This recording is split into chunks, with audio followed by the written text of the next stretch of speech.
Bashoratlarga qisman ishonish yoki ishonmaslik har bir kishining o'ziga bog'liq.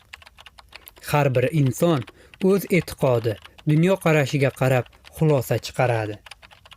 Barchaga assalomu alaykum aziz do'stlar. Siz 7-kanal dasturini tomosha qilyapsiz. Kanalga obuna bo'ling va o'z izohlaringizni qoldirishni unutmang.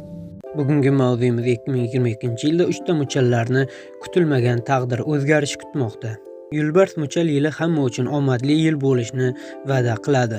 2022-yil ramzi jonli, baquvvat va qat'iyatli hayvon. Shuning uchun yil yangilanish va shaxsiy o'sish homiyligiga o'tadi. Shu bilan birga munajjimlar Sharq munajjimlar bashoratining 3 vakili uchun 2022-yil kutilmagan o'zgarishlar bilan to'lishidan ogohlantiradi. Sigir yili kelgusi yilda yashash joyini o'zgartira oladi. Astrologlar bu harakat shaharning shovqinli qishloq sukunatiga o'zgartirish istagi bilan bog'liq bo'lishi mumkinligini taxmin qilmoqda. Shu bilan birga sigir muchali qilgan ishidan pushaymon bo'lmasligi kerak. Shu bilan birga bu belgining vakillari sevgi munosabatlarida ehtiyot bo'lishlari kerak. Ajdaho muchali professional sohadagi ulkan o'zgarishlarni sezishi mumkin. Kelgusi yilda ular o'z qobiliyatlarini rivojlantirish va mavjud ko'nikmalarni mustahkamlashni boshlashlari mumkin.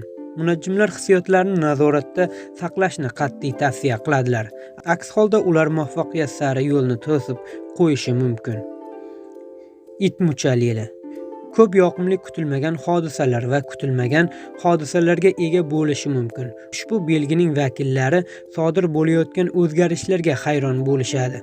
Ko'p sonli ijobiy his-tuyg'ular yomon kayfiyatga yo'q bo'ladi.